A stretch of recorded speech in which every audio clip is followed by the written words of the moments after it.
Door పెట్టుకుందంట కదా, నిజమే? Door అంటుండ్రు కానీ అది ఎవరు చూడలే. మళ్ళీ ఆయనే క్రియేట్ చేసిండు, ఇట్లా డోర్ పెట్టుకొని ఉంది తీసినని. మేము అందరం వెళ్ళేసరికి ఆయనే లోపల ఉన్నాడు. ఆయనే ఆ ఊరి మన శారీలు ఉన్నాయి 3 పైన కట్ చేసి నేనే కింద పడుకోబెట్టినని చెప్తుంటూ, డోర్ వేసి ఉందా తీసి ఉందా ఈయనే చేసిండా అనేది మాకు తెలియదు. కానీ ఏది ఏమైనా చావటానికి కారణం మాత్రం ఈ ప్రవీణ్ వాళ్ళ ఫ్యామిలీ, ఈ మహేశ్వరి అనే అమ్మాయి, ఈ ప్రవీణ్ వాళ్ళ దోస్త్ అండి. ఇలాంటి వాళ్ళకు కఠినమైన శిక్ష ఇచ్చి బయటికి రాకుండా జీవితం అంతా జైల్లో గడిచిపోయేటట్టు చేస్తే పక్క వాళ్ళకు కూడా న్యాయం జరుగుతుంది.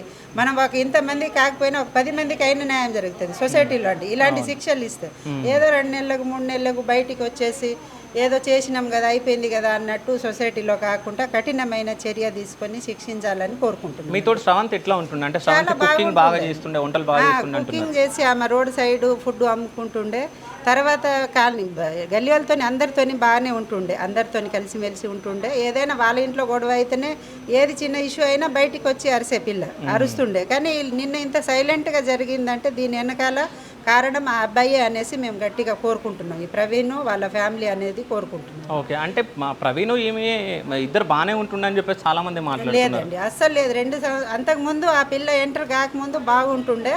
వాళ్ళు కష్టపడి ఈ ఫ్లాట్ కొన్నారు, ఇంకో దగ్గర ఫ్లాట్ కొన్నారు, ఏదో పిల్లలకు చదివించుకుంటారు. ఈ పిల్ల ఎప్పుడైతే ఎంటర్ అయిందో వాళ్ళు అప్పులు పాలైనరు. ప్లస్ ఈ పిల్ల సంసారంలో గొడవలు స్టార్ట్ అయినాయి. ఆ పిల్లని కొట్టడం అయింది. ఎన్నోసార్లు లెక్కలేని అన్ని సార్లు కొట్టిండు. గోడకేసి కొట్టడము, నోట్లో గుడ్డ కుక్కేసి కొట్టడము. అలాంటి ఆ పిల్ల ఫోన్లో ఆ మహేశ్వరి అనే అమ్మాయి ఈయనకి ఎలా ట్రైనింగ్ ఇస్తే అలా ఇక్కడ టార్చర్ పెట్టేటోడు ఈ పిల్లగాడు. కానీ పిల్లలు చిన్న చిన్న పిల్లలు బంగారం లాంటి భవిష్యత్తును ఆలోచించకుండా చిన్న పిల్లలండి. ఇప్పుడు ఆ పాపం అనేది ఈ అన్నిటికీ జరగటానికి కారణము ప్రవీణే.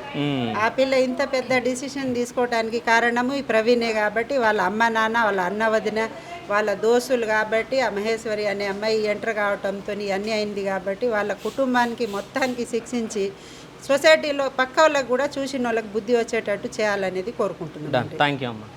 ఇక్కడ మొత్తానికి అందరు కాలనీవాసులతో మాట్లాడిన తర్వాత మనకు అర్థమవుతుంది ఏంటంటే ప్రవీణ్ ఈమెను టార్చర్ పెడుతుండే, దానివల్లనే ఈమె క్షణికావేశంతో చనిపోయింది అని చెప్పేసి మనకు అర్థమవుతుంది. అంటే వీళ్ళ ఊరికి పంచాయతీకి వెళ్ళినప్పుడు కూడా ఫస్ట్ విడాకులు ఇప్పించే విధంగా పెద్దలు మాట్లాడిన తర్వాత మళ్ళీ ఈయన ఏడవడం అది చేయడంతో మళ్ళీ వీళ్ళిద్దరిని కలపాలని చూడడం జరిగింది. బట్ అంటే వాళ్ళ భర్త వేరే ఆవిడతో ఇట్లాగా 2వ పెళ్లి చేసుకున్నాడు కాబట్టి నాకు అసలు అవసరం లేదు, నా పిల్లల్ని నేనే పెంచుకుంటా, నేను చూసుకుంటా అని చెప్పేసి ఈమె ధైర్యంగా చెప్పడం జరిగింది. కానీ పెద్దలు మొత్తం వీళ్ళిద్దరిని కలపాలని చూడడంతో ఈమె కలవాలని లేదు కాబట్టి సో ఇంకా మేము ఉండేందుకు మా మాట ఎవరినట్లే, అసలు మమ్మల్ని ఎవరు పట్టించుకోవట్లేదు అని చెప్పేసి ఆమె బాగా బాధపడి ఆమె క్షణికావేశంతో సో పిల్లలకు ఊరేసి ఈమె ఊరేసుకొని చనిపోవడం జరిగింది.